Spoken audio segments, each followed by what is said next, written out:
Thank you very much for having me on the panel today. It's always a pleasure to be in front of such a distinguished audience. Here we go. Thank you. Thank you very much. Yes. Next. I'm having technical issues.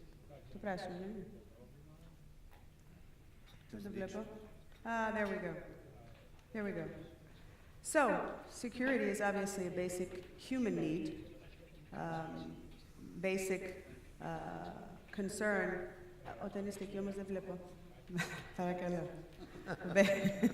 I'm all for pictures, but I need to actually see my presentation. A basic human need, but also something very important for all members of the European Union. And it's no less a basic need when it comes to our cyber existence or to our life in the new digital world and in the fourth industrial revolution. And in fact, cybercrime is something that concerns all of us. It's having a huge economic impact. You see here that the annual cost can be up to 400 billion.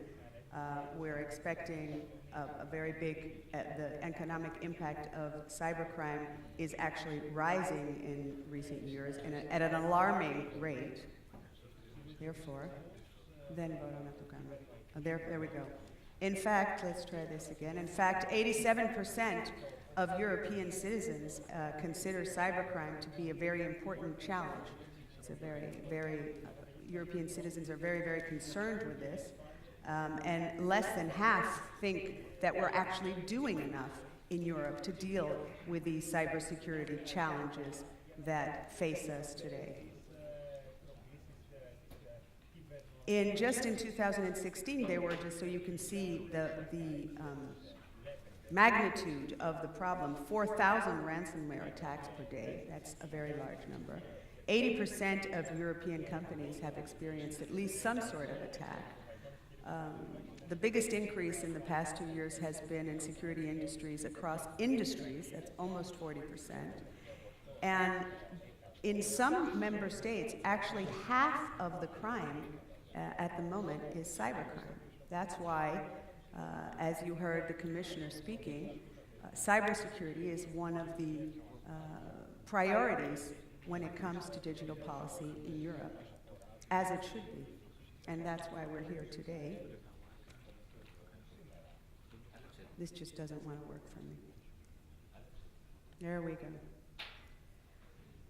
go. The commissioner mentioned briefly some of the European Union initiatives that have to do with cybersecurity. Yes, ENISA is now permanently seated here, and that's an excellent development.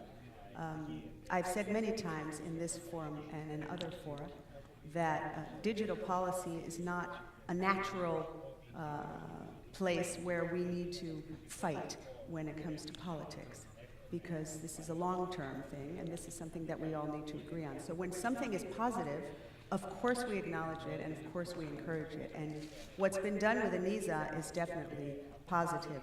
Now, what we need to do is now harmonize our initiatives here in Greece with what's going on in the European Union. The EU Cybersecurity Act, which was legislated just last week with 586 votes in the European Parliament, and the standards that are being issued now for European cybersecurity certification, as well as the 2 billion euros that are going to be available in the Digital Europe program until 2017 and 2027, are opportunities that Greece just simply cannot afford to miss.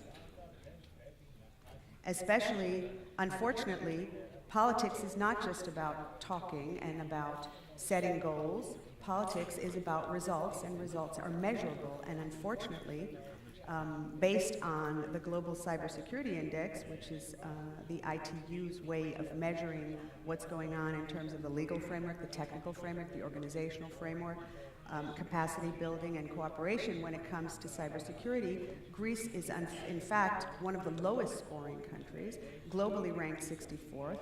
In terms of the European, ranked 25th amongst the members, the 28 members.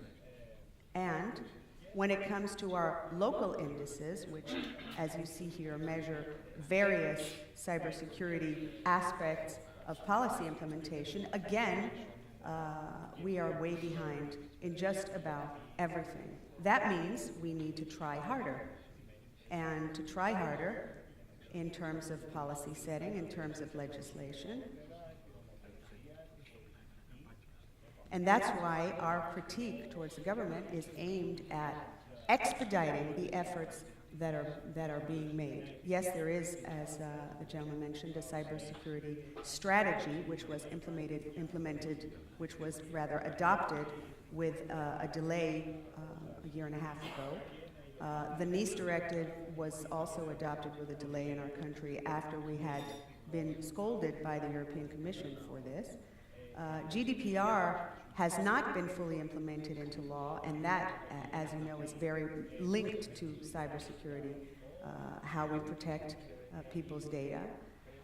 And the cybersecurity authority, which has been put into place, at least as an opposition, we've put many questions in Parliament as to what it's doing, and haven't gotten the answers that we expected. But to remain within a positive spirit, what I would say is that it's very important to expedite dialogue that takes into account all stakeholders and with an emphasis on what the private sector and industry are doing with respect to cybersecurity. We cannot formulate policy in a vacuum. We need to be in touch with the real world. We need to be in touch with industry. We need to listen to stakeholders.